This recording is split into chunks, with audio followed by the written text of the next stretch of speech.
Je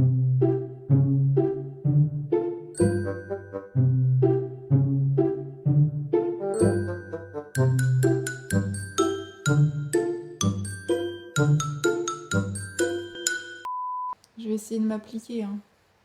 Mais en vrai, je dessine super bien. Mais avec ce machin là, j'aurai une tablette et un stylo tactile pour dessiner. Je veux bien. Bon, on va pas se mentir, je vois plein de youtubeurs faire ça et je regarde ces vidéos là, elles me font marrer. Du coup, je me suis dit, je vais faire pareil avec les miennes. Du coup, on est directement parti avec la première anecdote. L'anecdote, laquelle je vous raconte en premier. Parce qu'il y en aura, en tout, il y en aura combien? Attends, je compte. Parce que je les ai écrites pour pas les oublier. En tout, il y en aura 1, 2, 3, 4, 5. Bon, on va commencer par l'anecdote du ski, parce qu'on est dans la période. Donc il faut savoir que moi... Pourquoi c'est... Putain, je suis pas sur le noir. Elle est mal partie cette vidéo, les gars. Donc, recommençons. Donc il faut savoir que moi... Donc c'était quand j'étais petite, hein. C'est une anecdote de quand j'étais petite. Donc à cette époque-là, moi, donc ça on va dire que c'est moi, hein, voilà, je suis magnifique, avec mes magnifiques cheveux bouclés longs là. Tic-touc, tic-touc. Ah mais je suis bête, j'aurais pu les faire de la bonne couleur. Voilà, comme ça on va différencier les personnages. Avec mes magnifiques cheveux longs, hyper bouclés, qui étaient hyper chiants, parce que j'arrêtais pas d'avoir des poux. Et les poux, je peux vous dire que c'est l'enfer. Dès que t'en as, t'arrives plus à t'en débarrasser. Mais en même temps, j'aimais bien parce que du coup, on prenait soin de moi et on me faisait des shampoings. Du coup, c'était pas que des inconvénients. Avec mes deux petits yeux verts. Voilà. Ça, c'est moi. Voilà. Je suis magnifique. Oh, je me souviens, j'avais un pantalon de ski, mais les petits potes, il était rouge fluo. Il n'y a pas de rouge sur ce machin là. Comment on fait pour mettre du rouge? Bon, c'est pas grave. Last piste. Oh, si, il est là, le rouge. C'était du rouge bien fluo, hein, on va prendre celui-là. J'avais un pantalon de ski rouge fluo. En plus, il appartenait à mon cousin avant, du coup, il était 2 fois trop grand pour moi. Et du coup, j'avais des magnifiques bretelles comme ça qui me niquaient les épaules. C'était incroyable. Le magnifique petit pantalon de ski. Après, je l'ai relargué à mon petit frère. Il était ravi, je peux vous dire que ce pantalon de ski, il a fait toute la famille. Voilà, donc ça c'est moi. Donc ça c'est moi. Coucou. Coucou.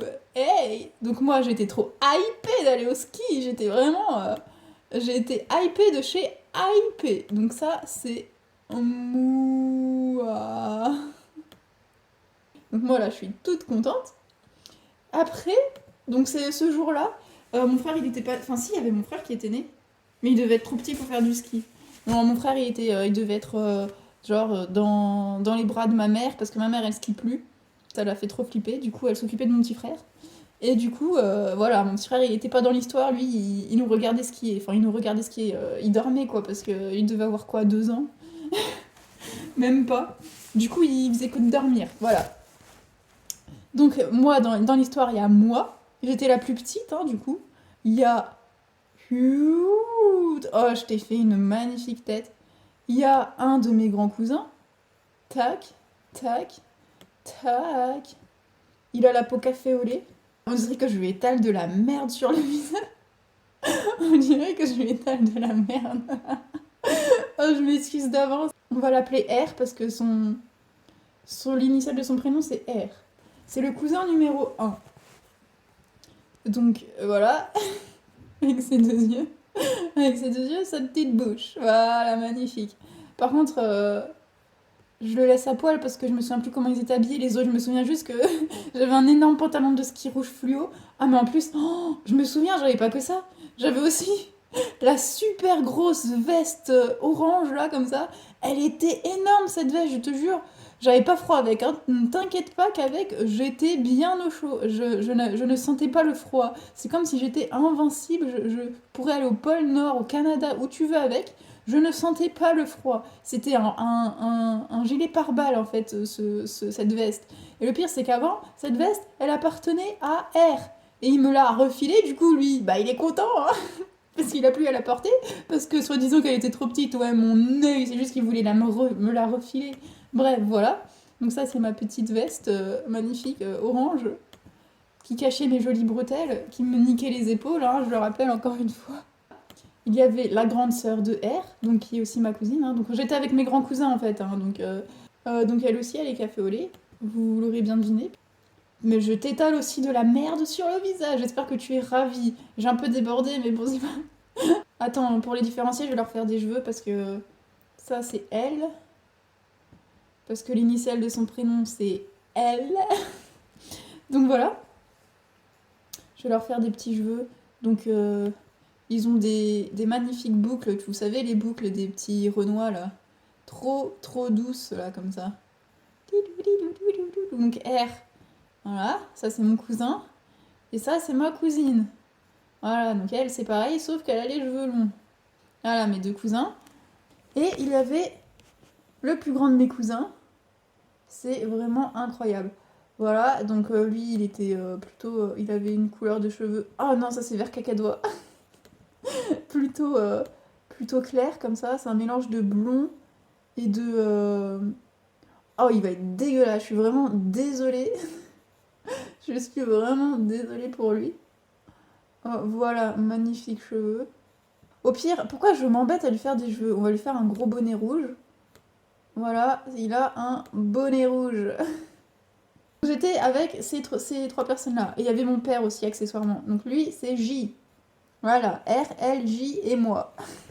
Je vais pas dire, mais moi je suis trop mignonne et eux là. Et il y avait mon père aussi. Il nous accompagnait parce qu'on était tous mineurs à cette époque-là. Voilà, ça c'est mon père. Il est ravi de nous accompagner. Regardez, il fait un grand sourire. Allez les enfants, on va skier! Ouais! J'en peux plus. Du coup là, il y a le remonte-pente, vous voyez. Après là, t'arrives en haut de la piste.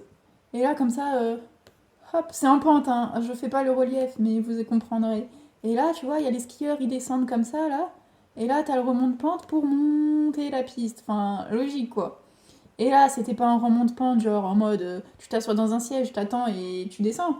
Non, là, c'était les petits tire-fesses, là, vous savez, les petits trucs, là, comme ça, là, que tu mets sous ton cul pour monter en haut de la piste. Eh ben, il faut savoir que à cette époque-là, je détestais les tire-fesses parce que j'arrivais pas à arriver en haut de la piste sans me gameler. Et du coup, moi, là, toute contente, là, avec, avec mon petit pantalon rouge, on va me représenter comme ça, hein, avec mon petit pantalon rouge, là, comme ça, là, hop, et ben, moi, je me suis dit, eh ben merde, j'ai pas envie de faire le tire-fesses, moi. Moi, je veux que tu me portes et pour m'emmener en haut de la piste. Parce que, en plus, j'ai des vidéos de ça. Mais je vous jure, à chaque fois, je prenais le tire-fesse, genre, je prenais une première fois le tire-fesse, j'arrivais, genre, à peu près à ce niveau-là, je tombais, je me gamellais, du coup, je m'enlevais de la piste, je redescendais, je reprenais le tire-fesse, je me regamellais, je redescendais, et c'était une boucle infernale comme ça.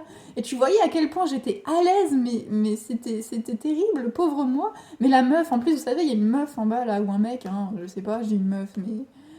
Il y a une meuf en bas là, elle aide les petits à prendre le tire-fesse là. Je sais pas, en fait, je crois qu'elle est là en cas d'urgence pour arrêter la mécanique là, pour pas qu'il y ait des gens qui se fassent mal.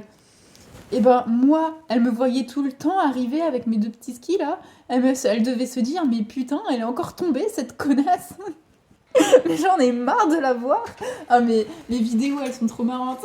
Ma mère elle me filmait, c'était beaucoup trop marrant. Du coup, je finis par arriver en haut du tire-fesse. Et en attendant, mes cousins, ils ont eu le temps de faire au moins 10 descentes. Donc moi, je suis contente, je me dis, oui, je vais enfin pouvoir faire ma première descente. Du coup, j'y vais, voilà. Je commence ma petite descente. Enfin, d'abord, j'attends mes cousins, donc ils arrivent tous. Hein. Donc là, on est toute la petite famille en haut. On s'apprête à descendre... à faire notre plus belle glisse de ski. Donc là, il y a J qui s'élance le premier. Hop! Mais il faut savoir que J, lui, il fait pas des virages tout doux. Non! Non, non, non, non, non! Lui, c'est pas comme ça qu'il skie. Alors attendez! Faut que je vous explique comment il skie. Parce que c'est pas marrant du tout. Lui, pour descendre, eh ben il va tout droit.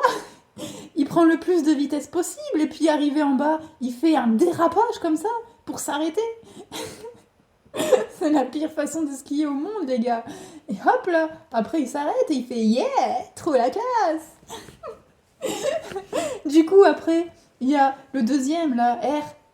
Et ben lui, il se dit bah allez, c'est parti, on va tous faire comme lui. Et donc là, il se met à prendre de la vitesse. Il fait la même chose, dérapage. Vous sentez la couille venir ou pas? Du coup, voilà. Et après, en fait, ça part en course de chronométrage. Ils se chronomètrent tous à faire ça. Et donc après, ma cousine, allez, pareil, wouh, dérapage. Et donc là, vient mon tour. Donc le tour de la petite qui n'est pas très à l'aise sur ses skis, là, qui est très prudente et qui préfère faire des petits virages. Et ben, vous savez quoi? Alors, attendez. Donc ça, c'est moi. Déjà, mes skis, ils sont... Je suis en chasse-neige, ok? Parce que j'ai peur. Voilà. Donc là, mes cousins, ils sont en bas de la piste, là. Ils sont ici. Et ils me disent, allez, vas-y, tu peux y arriver. Tout droit, tout droit. Ils m'encouragent comme ça. Et du coup, moi, je sens la puissance venir en moi. Je me dis, oui, je peux y arriver. Je peux réussir à battre le chronomètre et à faire mon plus beau dérapage.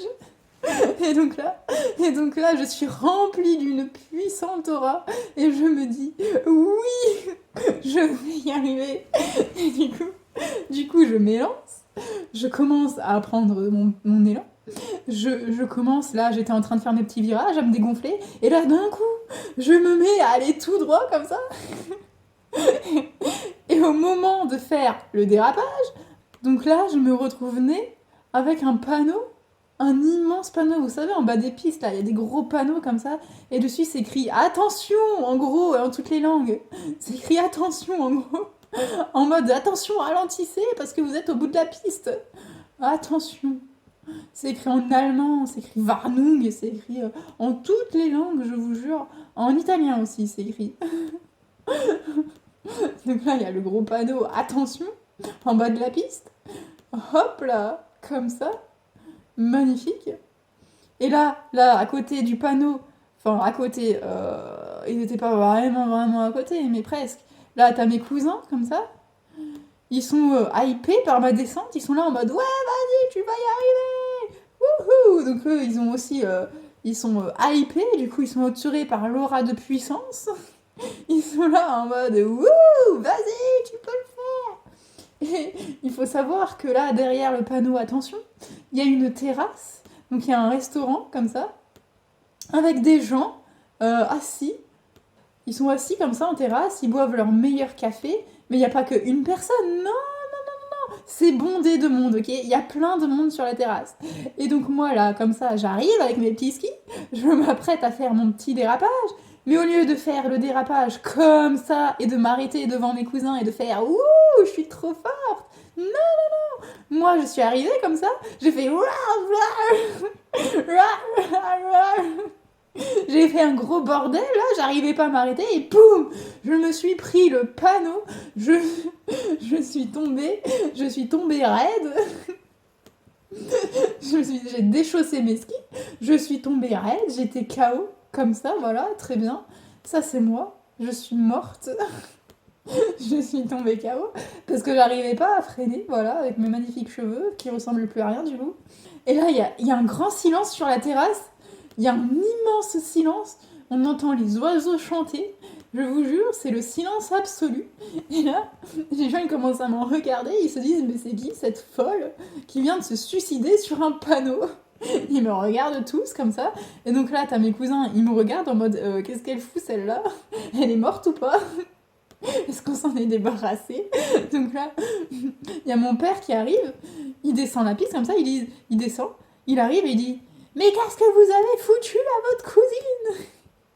Mais vous l'avez tuée, vous avez tué ma fille !» Et donc là, mon père il vient vers moi, il m'aide à me relever, C'était la honte, vraiment. J'ai dû aller chercher mon ski qui avait atterri au pied d'une personne, là, sur la terrasse. J'ai dit, excusez-moi, madame, j'ai pris mon ski, je me suis barrée, et j'ai plus jamais voulu redescendre cette piste de ski.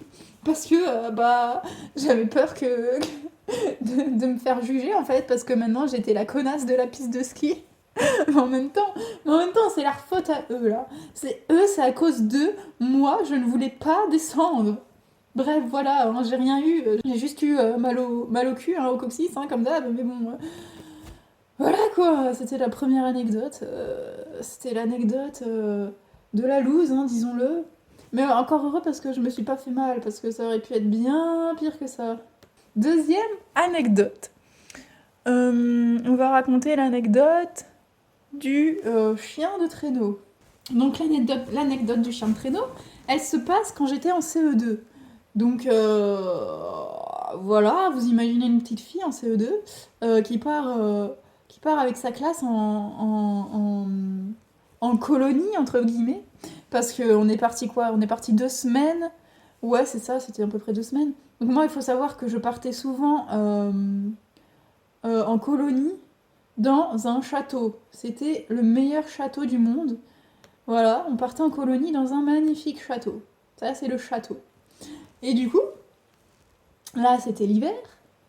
Et comme activité, on avait chien de traîneau, quoi. Du coup, moi, j'étais hyper hypée par le chien de traîneau parce que j'adore les chiens. Et que le chien de traîneau, ça me hypait, mais à fond. J'étais là en mode youpi, je vais pouvoir faire comme dans les films, je vais pouvoir aller faire du chien de traîneau. Voilà, j'étais hyper hypée, quoi. Et du coup, on va pour se rendre au chien de traîneau en bus. Donc là, on rencontre tous les magnifiques petits chiens. Ils étaient vraiment... Oula, c'est un chien. Hein. Il y en avait plein, mais il y avait plein de chiens. J'étais au paradis, mais vraiment. Il y avait tous les chiens comme ça. Bon, on ne dirait pas des chiens, je fais que leur tête, hein, mais vous avez compris. Donc il y avait plein de chiens. Au début, on avait le droit de les caresser, on avait le droit de leur faire des petites papouilles. Et donc du coup, moi j'étais aux anges, mais j'étais vraiment hypée. Là, t'as le moniteur de chien de traîneau qui nous dit « Bon bah maintenant, je vais vous répartir par groupe et vous allez monter dans les traîneaux. » Donc il y en a un qui s'assiera dans le traîneau, et les autres, ils se mettront là, derrière, ici, et ils conduiront le traîneau, quoi. Donc moi, j'étais trop contente, je me suis dit « Ouais, qui veut que je conduise le traîneau ?» Comme ça, l'autre, il se met devant et il a rien à faire. Qui veut se mettre avec moi? Donc je me souviens, il y a une fille, elle a voulu se mettre avec moi. Donc ici, là, il y avait les chiens, comme ça. Ben, vous connaissez les chiens de traîneau, quoi. Enfin, le chien de traîneau. Donc ici, il y avait tous les petits chiens, comme ça. Et donc là, on va pouvoir commencer notre randonnée. Et donc, là, le moniteur, il nous dit c'est bon, vous pouvez commencer à avancer. Enfin, il nous donne d'abord les consignes. Il nous dit bon, pour avancer, vous dites ça. Pour freiner, vous appuyez sur le frein. Ici, il y avait un frein, t'appuyais dessus avec ton pied pour arrêter les chiens. Et donc, là, moi, j'ai tout compris. Je me suis dit ouais, youpi, je vais enfin pouvoir vivre ma meilleure vie. Et donc là, il y a la fille qui a voulu se mettre avec moi, qui est assise ici dans le traîneau. Et donc là, il y a tous les petits chiens qui sont hypés, hein, tout comme moi, ils aboient, ils sont trop contents de sortir. Hein. En même temps, je leur avais fait tellement de papouilles que, maintenant, ils me connaissaient bien, quoi. Ils savaient qu'avec moi, ils allaient bien rigoler. Et donc là, il y a le moniteur, il nous dit « C'est bon, vous pouvez y aller. » Donc là, moi, je lâche le frein et on commence à partir à toute berzingue. Et moi, je dis au chien « Allez, accélérez, accélérez !» Et donc, du coup, je dépasse tout le monde. Donc là, il y a les autres, ils sont loin derrière moi, en tout petit, avec leurs petits chiens, là, comme ça.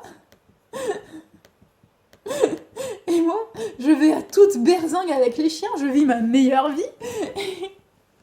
Et du coup, je les dépasse, quoi. Je vais hyper loin devant. Et du coup, là, j'entends, au bout d'un moment, derrière moi, il y a le moniteur qui dit « Hé, arrête-toi, tu vas trop vite, arrête-toi !» Et du coup, là, je me retourne, je me dis « Ah, merde, il peut peut-être me parler, il a peut-être un truc important à me dire. » Du coup, j'appuie sur le frein avec mon petit pied, et là, je m'arrête. Il y a le moniteur, il me rattrape, il vient à côté de moi, et il me dit mais ça va pas la tête. Tu vas beaucoup trop vite. Et là, moi, je regarde mes camarades, ils étaient loin derrière, je me dis ah ouais, punaise, je les ai tous dépassés. J'avais pas vu que je les avais tous dépassés et que j'étais allée beaucoup trop loin. Et du coup, le moniteur, il me dit bon, ça suffit comme ça, tu conduiras plus les chiens de traîneau, tu vas aller t'asseoir devant là, à la place de ta copine, et puis tu vas regarder le paysage, ça te fera les pieds. Et là, je me suis dit mais non, mais c'était le meilleur jour de ma vie, et il veut déjà que j'arrête de conduire le chien de traîneau, vas-y. J'étais hyper dégoûtée, mais je vous jure, je suis passée du paradis aux enfers comme ça, en 2 secondes, en appuyant avec mon pied sur ce frein. Et du coup, bah, moi, après, du coup, je dois échanger ma place avec la meuf qui s'était assise ici. Et là, je remarque que la meuf, elle était pas bien. Elle était pas bien. Elle était devenue toute blanche. Elle était vraiment devenue toute blanche.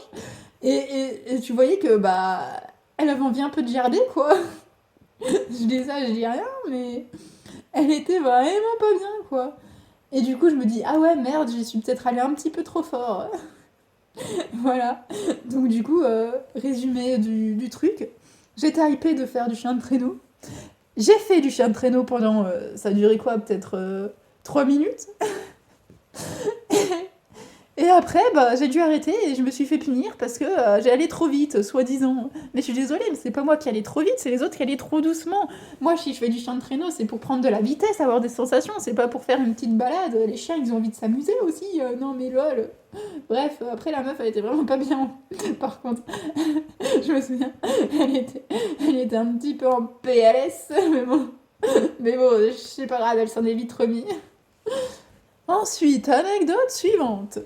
L'anecdote de la chorale. Allez, c'est parti pour l'anecdote de la chorale.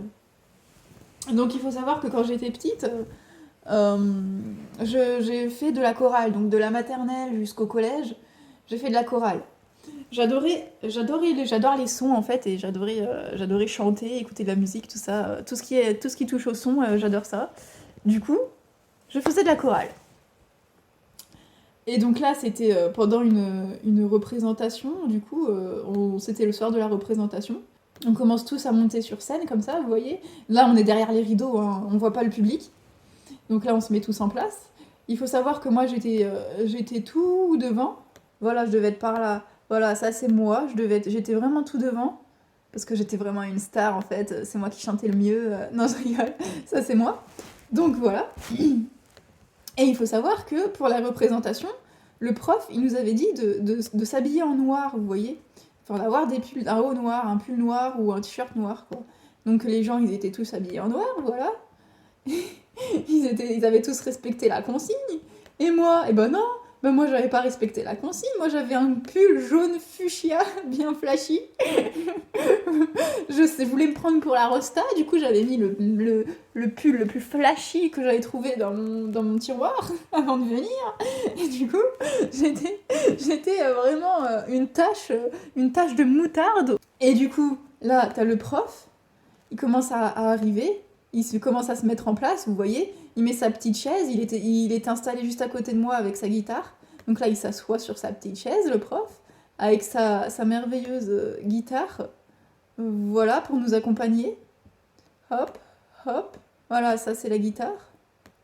Et ça c'est le prof, qui s'assoit sur sa chaise.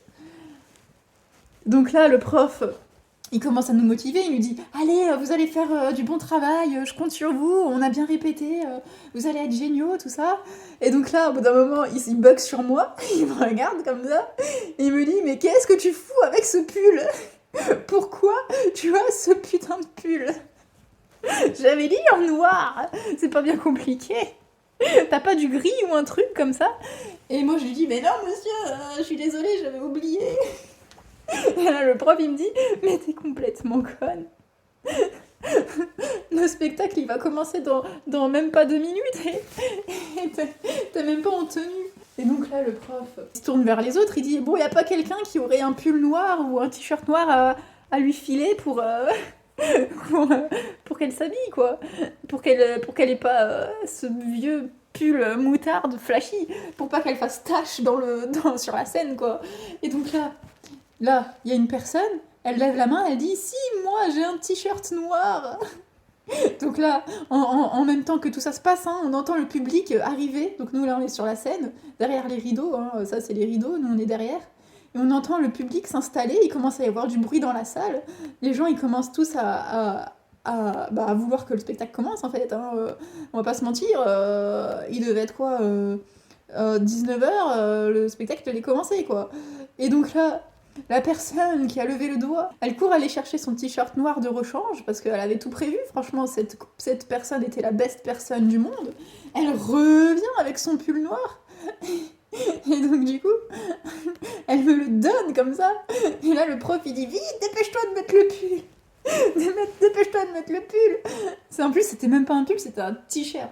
C'était un t-shirt. Il me dit dépêche-toi de mettre ce putain de t-shirt. Le spectacle, il commence dans même pas 30 secondes. Et du coup, moi, je quitte mon pull jaune, là, jaune fuchsia. Je quitte mon t-shirt que j'avais mis par-dessous, qui était aussi très coloré, hein, on va pas se le cacher. Et là, je me retrouve, du coup, torse nu. Enfin, en soutif, quoi. Hein, je me retrouve clairement en soutif devant mes camarades qui sont là en mode mais qu'est-ce qu'elle est conne. Oh mon dieu, mais ils sont tous là en train de pleurer, en train de dire mais elle va nous gâcher notre spectacle, c'est pas possible. Ils ont le visage décomposé par le stress déjà, et en plus il y a moi qui en rajoute parce que je suis pas prête. Du coup voilà, tout le monde pleure, même le prof, hein, on va pas se cacher, même moi je pleure, hein. On est tous en train de pleurer comme ça, et là t'as les gens, ils commencent à être hypés comme ça, ils sont ouais, le spectacle, le spectacle, le spectacle. Voilà, ils sont tous hyper hypés, et donc là t'as moi torse nu, hein, bien évidemment, et donc là t'as les rideaux, ils commencent à s'ouvrir. Mais je pense qu'on l'a tous vu venir. Hein. Là, les rideaux, et comme ça, ils commencent à s'ouvrir, comme ça. Et donc là, on me voit, moi, en train de mettre mon putain de t-shirt noir, comme ça, à moitié en soutif.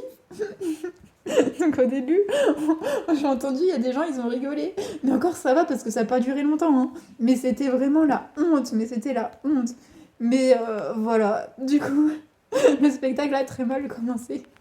Mais je vous rassure, tout s'est bien passé ensuite. Hein. On a chanté comme des dieux nos plus belles chansons. Et puis voilà. J'étais vraiment... En plus, je me souviens, le t-shirt, au début, je l'avais mis à l'envers. Du coup, j'ai dû le requitter pour le remettre à l'endroit. Alors que si je l'avais mis à l'endroit dès la première fois, j'aurais été juste à temps pour... J'aurais été habillée juste à temps, le temps que les rideaux s'ouvrent, quoi. Mais vu que j'ai mis à l'envers, les rideaux se sont ouverts, j'ai dû requitter mon t-shirt pour le mettre à l'endroit et... Bref, mauvais timing, quoi. Bref. Voilà, j'ai brisé le moral des troupes juste avant le spectacle. Prochaine anecdote. D'ailleurs, ça c'était l'anecdote numéro 3. On va passer à l'anecdote numéro... Ben non, c'était pas la 3, c'était la 4. Je crois que je sais plus compter les gars. Du coup, on va passer à l'anecdote suivante. Je sais plus à combien c'est. Hein, c'est soit la 5, soit la 6. C'est l'anecdote Anecdote de la piscine. Alors, cette anecdote, elle se passe quand je devais être quoi, en grande section de maternelle ou alors en CP, un truc comme ça. Il faut savoir que moi, j'avais hyper peur de l'eau et que, du coup, j'aimais pas aller à la piscine. T'as les lignes d'eau comme ça. Là, t'as le toboggan, magnifique toboggan comme ça. Fioup. Mais je vous jure, la piscine, mais moi, ça m'a traumatisée. Hein. Après, tu t'étonnes que j'ai appris à nager toute seule à 12 ans. J'ai appris à nager toute seule à 12 ans, mais ils nous apprenaient pas à nager, ils nous traumatisaient de l'eau, en fait, là-bas, les moniteurs, là. Non, mais je te jure. Donc là, t'as tous les petits-enfants qui nagent, ils vivent leur meilleure vie, parce que bien sûr, eux, ils savent nager et pas moi. Hein. Donc là, il y a moi, ça c'est moi, et ça c'est ma pote. Voilà, on était deux connasses, comme ça, à pas savoir nager. Et donc nous, on voulait pas aller dans l'eau. Et donc là, il y a la prof, elle arrive comme ça. Mais quand j'y repense, qu'elle nous a fait, c'est tellement un coup de bitch. Et donc du coup, vu que nous, on veut pas aller dans l'eau, elle nous dit, bah si, allez dans l'eau, vous inquiétez pas, vous pourrez vous retenir à la ligne d'eau là-bas pour pas vous noyer. Et donc du coup, elle nous dit: «Mais par contre, l'exercice, c'est qu'il faut sauter dans l'eau. Vous avez pas le droit de prendre la petite échelle». Du coup du coup, nous, on était pas du tout sereines, on était là en mode: «Ouais, mais si on doit sauter dans l'eau, ça veut dire qu'on va se retrouver ici, là, en plein milieu de l'eau, à pas savoir nager, on va se noyer». Du coup, nous, on avait super peur. On était vraiment en décomposition, encore une fois. On n'était pas bien. Et du coup, la prof, elle voit qu'on n'est pas bien, elle se dit: «Bon, je vais vous aider un petit peu». Donc là, elle tend la perche. Vous savez, les moniteurs de natation, ils ont des grosses perches comme ça, là, je sais pas quoi. Ça sert à repêcher les élèves quand ils se noient. Du coup, moi, ça nous a encore moins hypé, mais bon, c'est pas grave. Elle a tendu la perche, voilà, elle a mis la perche dans l'eau comme ça. Et elle a dit: bah, sautez dans l'eau et vous vous agrippez à la perche une fois que vous êtes dans l'eau, comme ça vous vous noyez pas. Du coup, il y a ma pote, elle commence à s'avancer, elle dit: ouais, ok, ça me rassure un petit peu. Du coup, elle commence à venir là, comme ça. Et là, elle saute dans l'eau, elle se rattrape à la perche, comme ça. Et du coup, la prof, elle la ramène au bord du bassin. Comme ça, elle peut se tenir au bord tranquille, elle a pas besoin de nager, elle s'est pas noyée, tout va bien pour elle, quoi. Et donc, du coup, après, vient mon tour de sauter pour m'agripper à la perche. Donc là, je me dis: bon, ma pote, elle y est arrivée, quand même, je vais y arriver. Du coup, je saute, et là, au moment où je saute, la prof, elle enlève la perche. Elle enlève la perche de la piscine, et du coup, moi, j'ai plus rien pour m'agripper. Et du coup, je me retrouve comme ça, en plein milieu du bassin, comme ça. J'essaye de nager comme je peux. Je devais nager, mais vraiment comme un chien. J'étais en mode survie, là. Je sais pas comment j'ai fait pour m'en sortir, mais j'ai réussi à m'agripper ici, à la ligne d'eau. Et j'étais là en mode... J'étais pas bien dans ma tête, je me suis dit, punaise, la prof, elle m'a trahi. Du coup, je me suis retournée, j'ai lancé un regard à la prof, mais j'étais pas bien. Et après, à partir de ce jour-là, j'ai plus jamais voulu sauter dans l'eau, jusqu'à ce que j'apprenne à nager, quoi. Mais franchement, cette prof, je sais pas ce qu'elle avait contre moi, mais elle m'aimait pas. En plus, le pire, c'est que quand j'ai sauté dans l'eau, que j'ai fait ma petite nage du chien, là, comme je pouvais, que j'ai réussi à m'agripper à la ligne d'eau et que j'avais bu la tasse au moins 5 fois, la prof, elle m'a dit: ah bah tu vois que tu sais nager. Poufias. Non, elle a pas dit ça, mais je l'ai pris comme ça, quoi. Elle m'a dit: ah tu vois, tu sais nager, t'as pas besoin de la perche. Et moi, j'étais là en mode: putain, je la déteste. J'étais en train de tousser parce que j'avais bu la tasse. Ah non, mais cette prof, oh, je l'ai en travers, hein. Je me souviendrai toujours d'elle, hein. Bref, anecdote terminée. Et maintenant, la dernière anecdote, c'est une anecdote qui s'est passée quand j'étais en maternelle. On va l'appeler l'anecdote du bisou. Donc j'étais en maternelle, du coup, et c'était l'heure de la récréation. Et il faut savoir qu'à cette époque-là... Oula. À cette époque-là, il y avait un garçon. Ça, c'est une petite casquette, hein, vous m'en voudrez pas, c'est pour nous différencier. Il y a un garçon comme ça, il s'appelait Sam. Ce garçon-là, Sam, il m'adorait, je sais pas ce qu'il avait avec moi, mais il me suivait de partout. Mais de partout, mais je vous jure, il était chiant. Moi, j'étais obligée de me cacher dans les arbres ou dans le toboggan ou des trucs comme ça pour pas qu'il me trouve. Parce qu'il arrêtait pas de me suivre, mais je vous jure, il me faisait chier. Le seul truc bien, c'est que, vous savez, on avait des trottinettes à disposition. Et que quand il arrivait à en choper une, parce il devait y en avoir 10 pour 50 maternelles, donc quand t'arrivais à choper une trottinette, t'étais un petit peu hyper content. Du coup, quand il arrive à choper une trottinette, il me l'a refilée vu qu'il m'aimait bien, et du coup, c'était le seul avantage que je trouvais à ce qu'il m'aime bien et ce qu'il me suive de partout, mais bon, voilà. Ce garçon-là, il me faisait tellement chier que... Bah, faut savoir que depuis 8h du matin qu'on était à l'école jusqu'à 4h l'heure du goûter, il m'avait suivi de partout et il m'avait saoulé, mais je vous jure. Il me recopiait, il faisait tout ce que je faisais, mais moi, ça m'avait énervé, je vous jure. Et c'était tous les jours comme ça en plus, hein. C'était pas que un jour, c'était tous les jours de l'année. Du coup, à l'heure du goûter, il vient me voir, il me dit alors, t'as passé une bonne journée? Et moi, je me dis, oh mais non, c'est pas possible, c'est pas encore lui quand même. Et donc là, je me retourne, je vois sa grosse tête comme ça, là. Je me dis, mais non, mais c'est pas possible. C'est pas encore lui. Et du coup, il commence à parler. Mais moi, j'étais au bout de ma vie. Mais je vous jure, j'en pouvais plus de ce mec. Je regardais pour voir si mes parents ils étaient pas en train de venir me chercher, mais vu que j'étais tout le temps la dernière à être récupérée à l'école, j'étais en décomposition et je me disais oh mon dieu, je peux pas aller me cacher puisqu'il connaît toutes mes cachettes, j'ai envie de le fuir mais je sais pas comment faire.